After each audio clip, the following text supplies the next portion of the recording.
বিসমিল্লাহির রহমানির রহিম। পরম করুণাময় অসীম দয়ালু মহান আল্লাহর নামে শুরু করছি। অনারেবল ইসলাম প্রিয় তৌহিদি ভাই ও বোনেরা, আসসালামু আলাইকুম। বিশ্বের যে প্রান্ত থেকে আমার আজকের বাংলা কোরআন পাঠ অনুষ্ঠানটি দেখছেন, ডিজিটাল বায়োকেমিক মেডিকেল সায়েন্স হসপিটালের পক্ষ থেকে সকল দর্শক শ্রোতাদেরকে জানাচ্ছি আন্তরিক অভিনন্দন।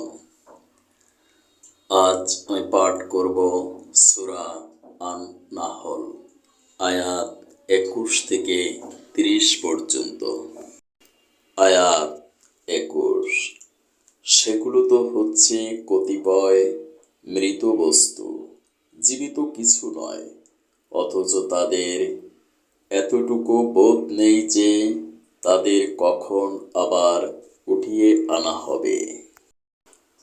আয়াত 22। হে মানুষ, তোমাদের মাবুদ তো একজন, তিনি ছাড়া দ্বিতীয় কোনো মাবুদ নেই। অতঃপর যারা পরকালের উপর ঈমান আনে না, তাদের অন্তর সমূহ এমনি সত্য স্বীকারকারী হয়ে পড়ে এবং এরা নিজেরা হয় দারুণ অহংকারী। আয়াত 23। নিঃসন্দেহে আল্লাহ তাআলা জানেন এরা যা কিছু গোপন করে এবং যা কিছু প্রকাশ করে। তিনি কখনো অহংকারীদের পছন্দ করেন না।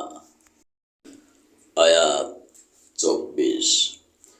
যখন এদের এ মর্মে জিজ্ঞেস করা হয়, তোমাদের প্রভু কি ধরনের জিনিস অবতীর্ণ করলেন, যখন তারা বলে, তা তো আগের কালের উপকথা ছাড়া আর কিছুই নয়।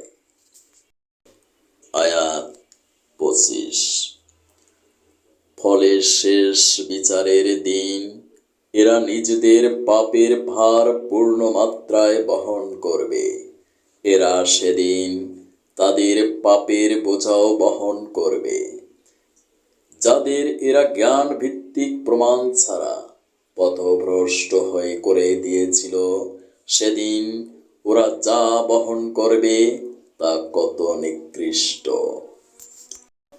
আয়াত 26। এর আগেও অনেক মানুষ দ্বীনের বিরুদ্ধে ষড়যন্ত্র করেছিল, কিন্তু আল্লাহ তাআলা তাদের পরিকল্পনার সমগ্র ইমারত তার ভিত্তিমূল থেকে নির্মূল করে দিয়েছিলেন। তারপর তাদের এই চক্রান্তরূপী ইমারতের ছাদ তাদের উপরে ধসে পড়ল এবং তাদের উপর এক বহু দিক থেকেই শাস্তি এসে আপতিত হলো, যা তারা কল্পনাও করতে পারেনি। আয়াত 27। কিয়ামতের দিন আল্লাহ তাআলা অতঃপর ওদের আরো বেশি পরিমাণে অপমানিত করবেন। তিনি তাদের জিজ্ঞেস করবেন, কোথায় আমার সেসব শরীক যাদের ব্যাপারে তোমরা মানুষদের সাথে বাক বিতণ্ডা করতে, যাদের সঠিক জ্ঞান দেওয়া হয়েছিল? তারা সেদিন বলবে, অবশ্যই যাবতীয় অপমানের লাঞ্ছনা ও কল্যাণ আজ কাফেরদের উপরই আপতিত হবে। আয়াত 28। এরা হচ্ছে তারা ফেরেশতারা এমন অবস্থায় যাদের মৃত্যু ঘটায় যখন তারা নিজেদের উপর অত্যাচার করতে থাকে। অতঃপর তারা আত্মসমর্পণ করে এবং বলে, আমরা তো কোনো মন্দ কাজ করতাম না। ফেরেশতারা বলবে, হ্যাঁ, তোমরা যা কিছু করতে আল্লাহ তাআলা সে সম্পর্কে সম্যক অবহিত রয়েছেন। আয়াত 29। সুতরাং আজ দোজখের দরজা সমূহ দিয়ে তোমরা আগুনে প্রবেশ করো, সেখানে তোমার চিরকাল থাকবে। অহংকারীদের আবাসস্থল কত নিকৃষ্ট। আয়াত 30।